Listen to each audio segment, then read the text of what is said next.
School প্রাঙ্গণে তখন কোলাহল, চঞ্চলতা। শেষ পিরিয়ডের ঘণ্টা বাজার অপেক্ষায় মুখর চারপাশ। ছোট ছোট মুখগুলো খুশিতে টকবক করছে, আর কিছুক্ষণের মধ্যেই ছুটির পর মানেই মার কোলে ফেরা, আদর কত কি। হঠাৎই এক বিকট শব্দে চুরমার হয়ে গেল সবকিছু। যেখানে ছিল খুশির কোলাহল, সেখানে ছড়িয়ে গেল আতঙ্ক, আর্তনাদ, ধোঁয়া আর আগুন। এই বিভীষিকাময় মুহূর্তে একজন মানুষ ভয়ে পালিয়ে যাননি, বরং এগিয়ে গিয়েছিলেন জীবন বাঁচাতে। তিনি মাইলস্টোন স্কুলের শিক্ষক মেহেরিন চৌধুরী। রাজধানীর উত্তরায় বাংলাদেশ বিমান বাহিনীর একটি প্রশিক্ষণ বিমান মাইলস্টোন স্কুল অ্যান্ড কলেজের একটি ভবনে বিধ্বস্ত হয়েছে। এই মর্মান্তিক দুর্ঘটনার সময় সেখানে প্রায় ১০০ থেকে ১৫০ জন শিক্ষার্থী উপস্থিত ছিলেন। শ্রেণীকক্ষে আগুন ধরায় ছোট ছোট কোমলমতি বাচ্চারা যখন হতবিহ্বল, তখন তাদের দিশা হয়ে সামনে দাঁড়ালেন মেহেরিন চৌধুরী। শিক্ষিকা নন, তিনি যেন ছিলেন এক জীবন্ত মানবতার প্রতিচ্ছবি। নিজের শরীরের ৮০% দগ্ধ হয়েও তিনি ভাবছিলেন তার কোমলমতি শিক্ষার্থীদের নিয়ে।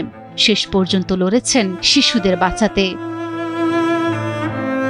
৪৬ বছর বয়সী শিক্ষিকা মেহেরিন চৌধুরীর দ্রুত সিদ্ধান্তে প্রায় নিশ্চিত মৃত্যুর হাত থেকে রক্ষা পেয়েছে অন্তত ২০ জন শিক্ষার্থী। বিমানের আগুনে যখন চারপাশ জ্বলছে, সবাই যখন জীবন বাঁচাতে পালাচ্ছে, তখন তিনি বেরিয়ে গিয়েও ফিরে গিয়েছিলেন সেই জ্বলন্ত নরকে, শুধু তার ছাত্রছাত্রীদের বাঁচাতে। ২০ জন শিশুকে আগুনের মুখ থেকে বের করে আনেন তিনি, যদিও শিক্ষার্থীদের উদ্ধারের পর নিজেই ঠিকঠাক বের হতে পারেননি। যখন তাকে উদ্ধার করা হয়, তখন তিনি প্রায় মৃত্যুর মুখে।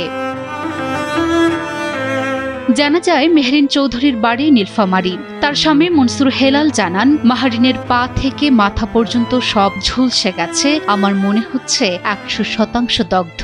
লাইফ সাপোর্টে নেয়ার আগে স্বামীর সঙ্গে কথা বলেন মাহারিন। এ বিষয়ে মনসুর হেলাল বলেন, মাহারিন বলেছেন স্কুল ছুটির পর বাচ্চাদের নিয়ে বের হচ্ছিলেন। ঠিক তখনই গেটের সামনে বিমানটি বিধ্বস্ত হয়। নিজে দগ্ধ হলেও সে সময় তিনি বাচ্চাদের বাঁচানোর চেষ্টা করেন।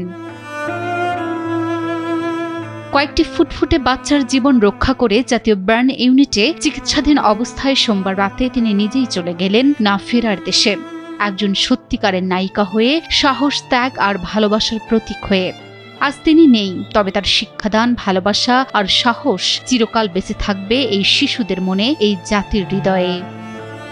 Desk report, news 24।